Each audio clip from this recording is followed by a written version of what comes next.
자, 오늘 주제는 양심의 가책을 느껴, 그런 주제가 되겠습니다. 우리가 가끔 근무하던 직장이나 공무직 사회에서 내부 비리나 범죄에 대해 자신의 직을 걸고 공익을 위한 양심 선언을 하는 사람들 가끔 봐요. TV에 나오잖아요. 근데 그 양심 선언이 진짜 양심 선언인지 내부 고발인지 구별하기가 애매한 부분이 솔직히 있어요. 양심 선언하면 자신이 잘못한 것에 대해서 대중이나 국민 앞에 내가 이런 죄를 졌습니다, 그게 양심 선언이잖아요. 근데 이 사람들이 자기가 잘못한 것을 말하는 게 아니고 공동체나 집단이나 혹은 내부의 비리 같은 것을 양심 선언이라고 들고 나온단 말이에요. 그래서 그 내용을 자세히 보면은 자기가 그 내부 고발 사건에 일부 관련이 되어 있어서 그거를 이렇게 토설함으로 인해서 자기의 죄를 경감받으려고 하는 의도도 있는 것 같고, 아니면 어떤 리스크를 최소화하기 위한 하나의 자구책이나 대책으로 양심선언이라고 하는 경우가 있어요. 자신이 책임질 리스크가 없는데 양심선언은 사람들이 가끔 있는데, 그것은 이제 여론이나 또 그 사람들의 주목을 받아서 자기가 출세하려고, 예를 들어서 정치판에 들어가서 이제 한가락 해먹으려고 하는 그런 사람들을 봐요. 그러므로 100% 순수한 양심 선언을 하는 사람은 세상에 흔치 않아요. 어떤 목적을 가지고 양심 선언한 사람. 근데 그게 참 양심 선언이라고 말하기가 좀 어렵죠.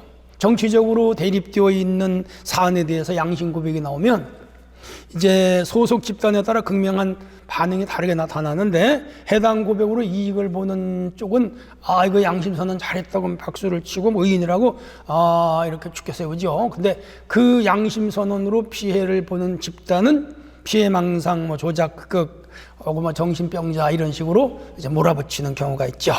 이런 점을 노리고 양심선언을 해서 자신의 이익을 취하려고 한다면 이건 양심선언이 아니라 비양심선언이 되겠죠.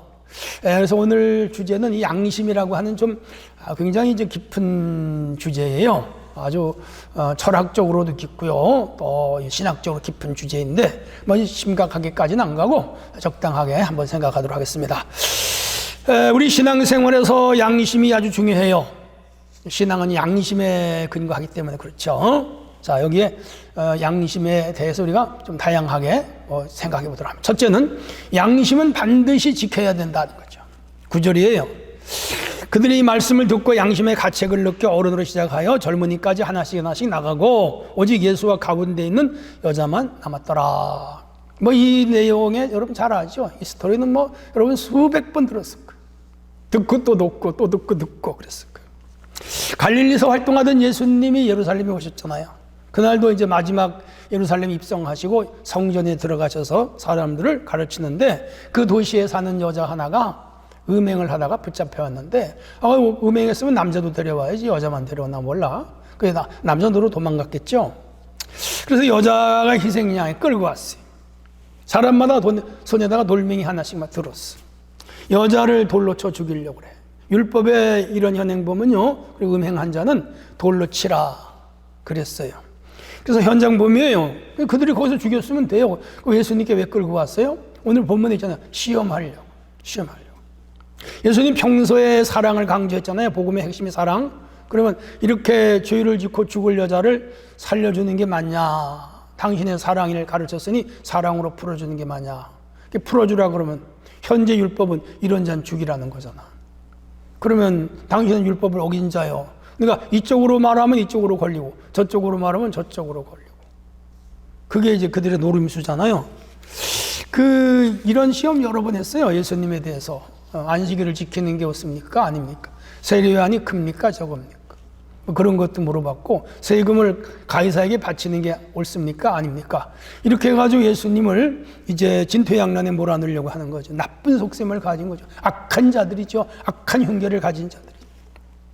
이때 주님은 아무 말씀도 하지 않고요, 땅에 엎드려서 뭐를 막 썼어요. 그 히브리어인지 아람어인지 아니면 로마어인지 모르지만은, 그리고 그 사람들의 뭐 죄를 썼는지 뭐를 썼는지 몰라요.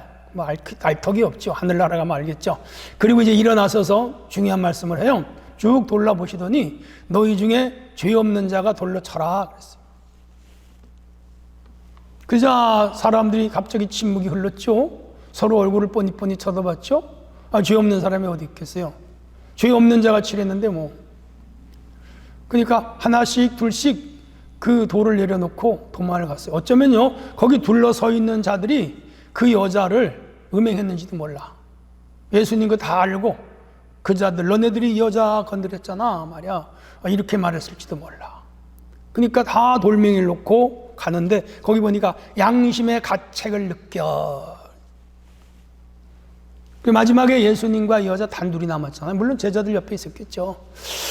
너를 누가 정죄했냐? 없다. 그래, 나도 너 정죄 안 한다. 가라. 그 얘기예요. 양심은 선악을 판단하죠. 양심은 선을 명령하고 악을 물리치는 도덕의식이죠. 우리 속에 있어요. 양심을 거스르면 가책을 느끼고 양심을 지키면 자부심을 느끼죠. 양심은 나쁜 행위를 비판하고 반성하며 양심이 부끄럽지 않게 살려는 의지가 있죠. 여러분 있죠. 저도 있어요. 양심은 교감, 중추신경같이 어떤 일에 즉각 반응하죠. 맞아요. 양심은 도덕적, 윤리적 가치와 충돌한 행위를 저지르면 금방 후회하고요, 괴로워하죠. 우리가 죄에 대해 힘들어하는 게 양심에 걸린 문제잖아요. 양심이 어떤 행동을 하기 전에 도덕적 판단을 내리는 정도와 입장에 대해 그것이 이성에 기반을 하고 있는지 혹은 기반을 해야 하는지를 놓고 오랜 역사 속에 이 철학자들이 많이 싸웠어요. 지금도 이건 논쟁의 주제예요. 종교의 양심, 특히 기독교의 양심은 단순히 도적 감정을 떠나 인간 내면에 내재된 하나님의 속성, 하나님의 품성을 우리가 양심이라고 해요. 양심은 하나님에 의해 사람에게 주어졌고 아담 범죄 이후에 문제는 이 양심이 처참하게 깨졌다는 거예요. 마치 룸밀러처럼 깨져버렸어요. 뒤가 얼렁얼렁 보이고 잘 안 보이잖아요. 우리 양심이 그렇게 된 거예요. 그걸 타락이라고 하나님의 관계 상실이라고 그러죠. 신앙 용어예요. 양심은 천국, 지옥, 그리고 이 땅에서도 언제나 존재해요. 예. 그래서 부자가 지옥에 가가지고 양심의 가책을 느껴가지고 자기 형들은 여기 오지 않게 해달라 그랬잖아요. 천국에 가도 양심은 있어요. 양심은 자신에 대한 지식과 자신을 심판에 사용되고요. 양심은 우리 영혼에 하나님을 대표하는 게 양심이에요. 타락한 양심은 6가지로 분류가 되는데요. 두려움에 떨거나 의심을 하게 돼요. 도덕주의자 양심이라는 가짜 양심도 있고요. 무지나 오해 양심도 있고 졸고 있는 양심도 있고 과인 맞은 양심도 있어요. 이게 망가진 양심. 종교개혁자 루터라든지 칼빈이라든지 윌리엄 버킨 같은 사람은 양심이 하나님의 말씀과 영적인 교류를 해야 된다. 유명한 말을 했어요. 본문에 손에 돌멩이를 들고 씩씩대며 둘러섰던 남자들, 죄 없는 자가 돌로 치라. 그 말씀에 돌멩이를 던졌어요. 왜요? 양심의 가책을 느꼈다. 이 양심이 있는 자들이, 이 자들은 그래도 오늘날은요 양심 없어요. 돌멩이 그냥 칠걸요? 예수님까지 때릴걸요? 그러면 악해진 거지. 내가 무슨 죄가 있단 말이요? 나는 죄가 없어요. 혹은 나도 죄가 있긴 하지만 이 여자만큼 큰 죄는 안 졌단 말이에요. 나는 죄가 작으니까 이 여자를 치겠소. 그럴 수도 있어요. 근데 보면 그 사람 한 명도 안 나왔어. 모두 돌멩이 내놓고 도망치듯 그 자리를 떠나갔어요. 그래도 이 사람들은 적어도 뭐지요? 양심을 지킨 자들이다. 나는 그렇게 봐요. 내 옆에는 왜 양심 없는 사람이 많을까라는 책이 있어요. 이 책 쓴 사람이요, 최환석이라는 사람. 전체 인구의 4%, 25명, 그러니까 100명, 25명 중에 1명. 이 사람도 양심이 없대요. 공감 제로래요. 양심이 아예 그 무서운 사람들이에요. 우리 주변에 아직 양심이 아예 없는 자들, 이 자들이 이제 살인을 치고 말이죠, 폭행을 하고 사기를 치고 거짓말을 하고 공갈을 하고 말이죠. 그렇습니다. 이런 사람은 야누스의 두 얼굴, 혹은 사회적 흡혈귀 또는 카멜레온 이렇게 말하잖아요. 웃을 때는 그렇게 좋은 사람일 수 없어요. 겸손하고 예의가 바른데 한 면은요 짐승 같아요. 무섭습니다. 고양이처럼 핥히고요, 사자처럼 우렁대. 거짓말 잘하고 사기고 무책임하고 남의 탓하고 모든 공은 자신이 탁 차지하는 사람. 완전히 이중적인 야누스 있어요. 공동체 생활해 보면요 많이 있어요. 조직 생활 해봐도 있어요. 남에게 피해를 주면서도 아무렇지 않게 행동하고 자신을 합리화하면서도 전혀 양심의 가책을 느끼지 않는 있다니까요, 이런 자들이. 사회적 문제를 일으키는 자들이 주로 이런 자들, 이런 사람들은요, 직장 공동체 있으면 주변 사람들 엄청 피해봐요. 손해 많이 보죠. 에덴 동산 중앙에 선악과가 있었다면요, 우리 마음 중앙에는 뭐죠? 양심이 있어요. 우리는 어떤 일이 있어도 양심을 지켜야 돼요. 양심의 경계선을 넘지 말아야 돼요. 이 선을 넘는 순간 내 양심은 죽어요. 그래서 바울은 디모데에게 착한 양심을 가져라. 어떤 사람은 양심을 버렸다. 그 믿음에 관하여는 파선했다. 그러니까 양심을 버리면 믿음은 끝이에요. 양심이 망가졌는데 무슨 믿음이 있어요? 양심이 망가진 자들이 믿음 가졌다? 그거는 마귀의 음성이에요. 양심이 망가지면요, 믿음은 끝나는 거예요. 파선되는 거예요. 성도 여러분, 그래서 우리 양심을 지켜야 돼요. 반드시 양심을 지키는 성도가 되시기를 바랍니다. 두 번째, 양심의 기능이 뭘까요? 양심은 자신과 치열하게 싸워요. 그게 9절이에요.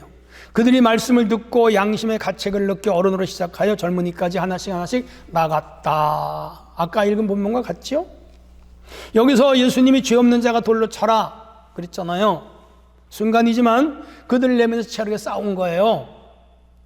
자기 죄를 막 찾았겠죠. 어려서부터 살아온 모든 죄, 그걸 막 그들은 떠올리면서 유추하면서 보니까 자기들의 죄가 많은 거라. 이 앞에 지금 가늠하다 잡혀온 여자 옷은 다 찢어졌겠죠. 가슴도 보였을 거예요 아마. 그 여인의 살이 막 겉으로 드러나고 말이죠.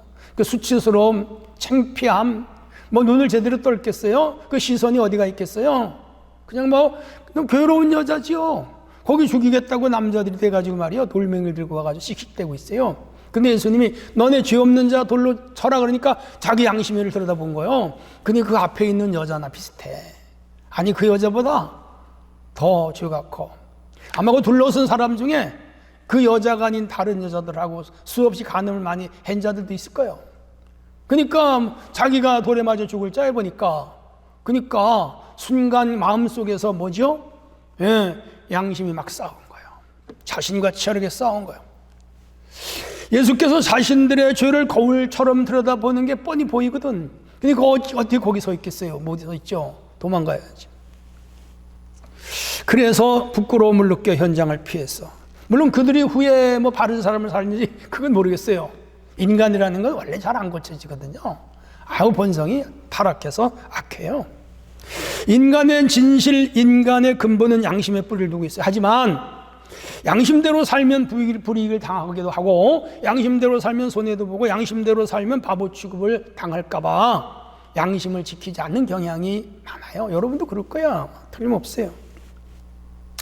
위에서 언급했듯이 감동체로 인간, 양심 없는 인간이 그렇다 치더라도 양심이 조금이라도 존재하는 사람이라면 내면에서 싸워요.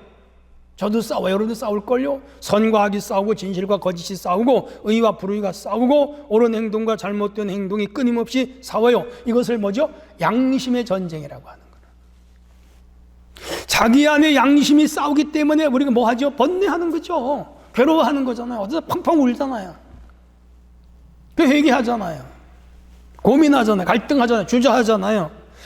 이거 양심이 괴로우면 잠이 와요? 잠이 안 와요. 잠도 못 자요. 얼굴이 주책해지는데. 밥맛도 없어요. 아이고, 양심이 괴로우면요, 뭐예요? 몸무게 줄어요. 몸무게 줄어요. 그리고요, 병이 와요. 위장병도 오고. 그렇습니다. 그리스도인의 삶은 이 세상에서 거룩하게 살아가려는 양심과 늘 싸워요. 그게 갈라디아 5장 7절. 바울이 치열하게 싸웠죠. 그래서 바울은 디모데에게 선한 싸움을 싸워라. 그러니까 우리 신앙생활이라는 게 내 양심에서 선과 악이 싸우는 거. 그죠? 하나님의 뜻과 자기 뜻이 싸우는 거. 저의 경험으로 볼 때 내 안에 내가 양심과 치열하게 싸우는 이유는 몇 가지 원칙이 있어요. 첫째는 거룩해지기 위한 책임감과 이 싸움이죠.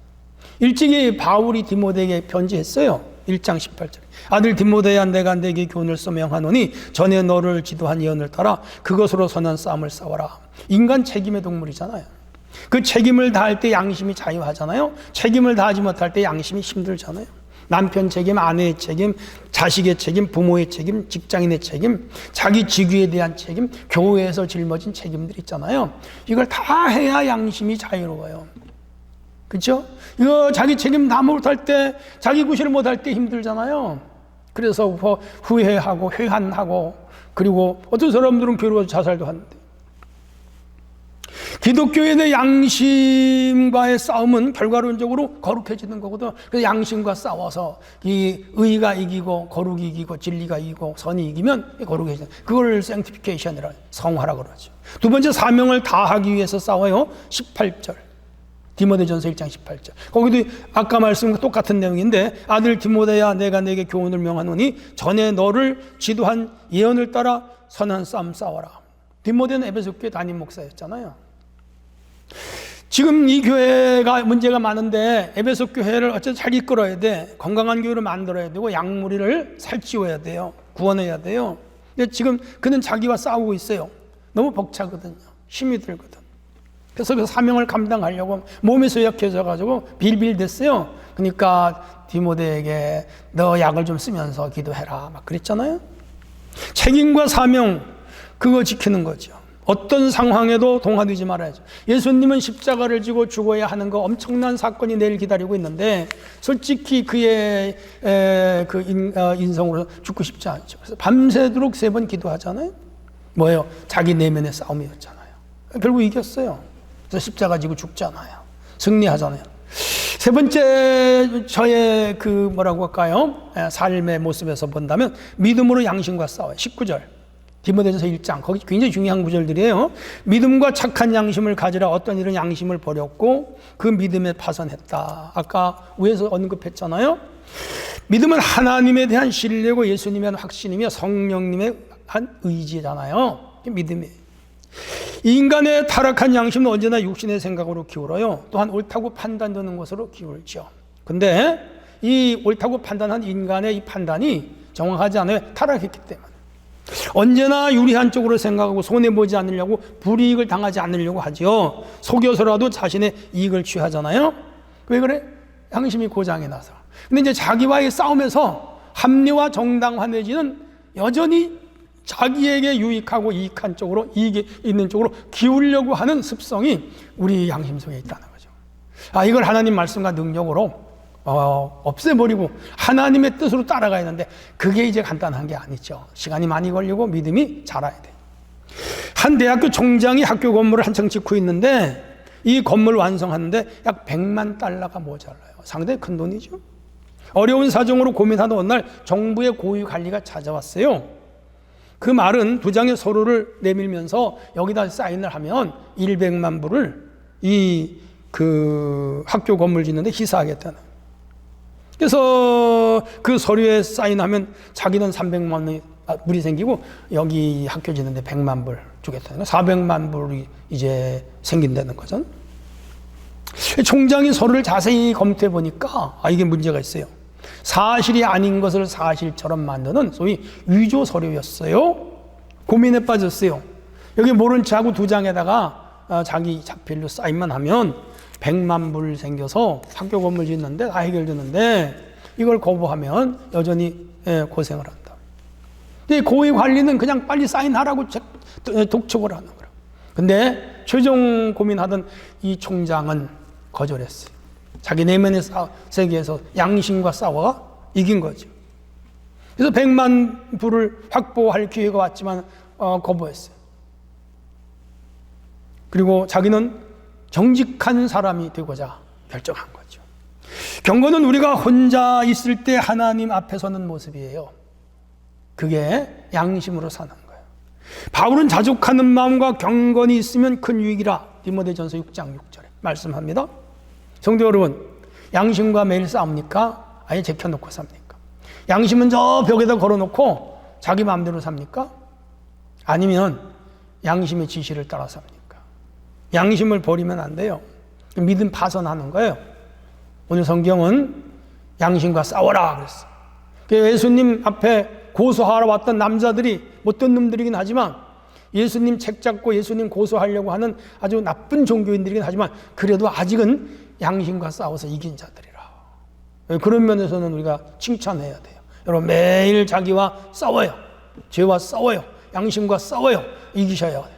이겨야 돼요. 그게 뭐예요? 그게 믿음이에요. 자, 마지막 세 번째로 갈게요. 양심은 어떤 역할을 하는가? 양심은 자기를 지켜줘요. 오늘 10절로 11절인데 예수께서 일어나 여자 외에 아무도 없는 것을 보시고 이르시되 여자야 고발하던 그들이 어디 있느냐? 너를 정죄한 자가 없느냐? 대답하되 없나이다. 예수께서 이르시되 나도 너를 정죄하니 아니하노니 가서 다시는 죄를 범하지 말아라. 그 여자 돌려보냈어요. 이 여자가 이제 베로니카라고 하는 소설로 다시 태어났어요. 예수님 십자가 지고 갈보리 올라갈 때 14번 쓰러지는데 물 한 바가지 떠서 예수님에게 그 떠줬던 여자가 이 여자라고 하는 설이 있어요. 그 베로니카. 유명한 작품이죠. 한번 읽어보세요. 여인을 끌고 온 사람들이 다 도망쳤고 이제 예수님과 여자 마주했는데 여인이 참 부끄럽죠. 떨고 있죠. 가지도 못하고 오지도 못하고 가만히 있는 거예요. 예수님이 너를 누가 정죄했냐? 안 했습니다. 이 여자는 양심껏 대답을 했어요. 예수님 앞에. 주여 없습니다. 우리 주님은 그 여인을 정죄하지 않고요. 다시는 죄를 짓지 말아라. 돌 칠 수 있는 자격을 가진 분은 거기 딱 한 사람이 있어요. 예수님은 칠 수 있어요. 다른 사람은 칠 자격이 없어요. 그분이 율법을 만드신 분. 그분이 인간의 주인이 되시잖아요. 그의 솔직한 고백이 주님으로부터 용서를 받았고 그의 진실한 양심 고백이 자신을 지켜주었다. 그 여자가 실제로 간음을 하다 잡혀왔는지 아니면 모함을 당해왔는지 그건 몰라. 또 다시 추적해봐야 알지. 중요한 것은 적어도 그 여인의 고백은 주님 앞에 진실한 고백이었다. 우리는 양심의 소리에 귀를 기울여야 돼. 양심의 소리가 하나님 소리를 위해서 계속 말씀했어요. 양심의 소리가 성령님의 음성이에요. 진정 양심의 사람이라면 토끼처럼 눈을 뜨고 당나귀처럼 귀를 세우고 소처럼 묵묵히 개미처럼 성실하게 일하며 진지하게 생을 살면서 마음으로부터 우러나오는 양심의 소리를 기울일 때 강제로 가서 아닌 인격으로 부르는 하나님의 음성을 들을 수 있다. 저는 그렇게 생각해요. 바울은 양심에 대하여 아주 많은 구절을 할애했어요. 나도 하나님의 사랑과 대하여 항상 양심의 꺼리낌이 없기를 힘쓰노라. 사도행전 24장 6절에서 바울 말씀이에요. 물은 시장에서 파는 것은 양심으로 묻지 말고 먹어라. 고린도서 10장 25절. 이 바울이 양심에 대해 제일 많이 말했어요. 어찌하여 내 자유가 남의 양심으로 말미암아 판단을 받으리요. 내 자유가 남의 양심으로 판단받지 말아라. 위대한 이야기죠. 고전 10장 29절. 바울 사도 아니 베드로 사도는요. 선한 양심을 가져라. 베드로 3장 16절. 믿음이 착한 양심을 가지라. 어떤 들이 양심을 버렸고 양심을 버린 자들도 있어요. 믿음에 관하여 파산했다. 디모데전서 1장 19절 아까 읽었죠. 깨끗한 양심의 믿음의 비밀을 가진 자라야 할지니라. 디모데전서 3장 9절. 이것도 바울 말씀이에요. 어떤 일은 믿음에서 떠나 미혹하게 하는 영과 귀신의 가르침을 쫓으라 하셨으니 자기 양심이 화인 맞아서 이 와인이 양심이 화인 맞았다고 하는 것은요 양심이 굳어져서 발바닥처럼 됐다. 바늘 찔러도 안 아프잖아요. 그러니까 양심에 전혀 가책이 없는 게 이런 자들이 4% 된다는 거예요. 무섭죠? 스베든 볼이라는 사람은 양심은 인간 속에 있는 신의 출현이다 그런 말을 했어요. 그리고 토마스 풀러는 맑은 양심은 어떠한 고통도 견딜 수 있다. 고든 바이런 사람은 인간의 양심은 하나님의 스피커다. 다 양심의 무게를 무겁게 생각했고 양심의 그 가치를 중요하게 여겼습니다. 맞아요. 양심은 어떠한 과학의 힘보다 강하고 현명합니다. 양심은 모든 사람에게 주어진 하나님의 목소리며 양심은 어떤 문제든지 감당할 수 있는 힘입니다. 양심이 이렇게 중요한 거예요. 양심은 하나님의 진노로부터 자신을 지켜주고 양심은 마귀와 사탄 공격으로부터 자신을 지켜줍니다. 지금 세 번째 주제가 양심이 자기를 지켜준다는 거잖아요. 양심은 세상 법정에서 자기를 지켜줘요. 솔직하면요 법관도 어떻게 못합니다. 양심은 불의한 세력으로 자신을 지켜주고 양심은 온갖 악의 세력으로부터 자신을 지켜줘요. 양심은 거짓 오해로부터 지켜요. 오해를 많이 받는데 양심대로 살면요 언젠가는 밝혀져요. 그러므로 우리는 양심을 지켜야 돼요. 양심껏 살아야 돼요. 물과 성령으로 거듭나면 뭐예요? 양심이 살아나는 거예요. 양심은 내 속에 있는 하나님의 형상이기 때문에 그래요. 그래 양심을 속이지 말아요. 성도 여러분, 양심을 속이지 않기를 바랍니다. 양심의 소리를 외면하지 말기를 바랍니다. 양심의 소리에 귀를 기울이시기를 바랍니다. 양심에 저촉되는 행위를 하지 않기를 바랍니다. 양심의 가책이 올 때 하던 일을 얼른 중단하시기를 바랍니다. 우리 속에 있는 양심을 장려하시기를 바랍니다. 그렇게 살면요, 양심이 우리를 지켜줍니다. 탄탄하게 지켜줍니다. 죽음의 사지에서도 가려줍니다. 예, 엄청난 손해를 볼 수 있는 자리에서도 양심은 우리를 지켜줘요. 결론이에요. 가늠하다 잡힌 여자를 예수님께 끌고 와서 투석형으로 집행하려던 남자들에게 예수님이 일성은 죄 없는 자가 둘러치라. 양심의 가책을 느껴 도망갔다. 양심이 있는 사람은 남을 정죄하지 않아요. 힐난할 수 없어요. 흉을 볼 수가 없어요. 비난할 수가 없어요. 왜? 자신도 양심대로 못 살았는데 누굴 말해요? 누구를? 나 요즘 시대는 악해가지고요, 자기 양심을 감추고 남을 치는 자들이 많이 있습니다. 뻔뻔한 자들이죠. 자, 우리는 양심을 지키면서 살아야 됩니다. 양심과 치열하게 싸우며 살아야 됩니다. 그러면요, 양심이 우리를 지켜줍니다. 왜? 그 양심이 하나님의 형상과 모양 때문에 그런 거예요. 이게 복음이라고요. 성도 여러분, 우리 양심을 가책을 느꼈던 이 사람들처럼 우리도 죄에 대해 가책을 느끼고, 그리고 선과 의와 진리와 복음에 대하여 양심이 자유를 갖는 그런 삶을 살아야 되겠죠. 한 주간도 승리하기를 축원합니다. 하나님 아버지 감사합니다. 오늘은 양심에 대하여 배웠습니다. 우리 양심을 돌아보게 하시고 하나님 앞에 선하고 신실한 양심으로 살게 하여 주옵소서. 예수님의 이름으로 기도합나이다. 아멘.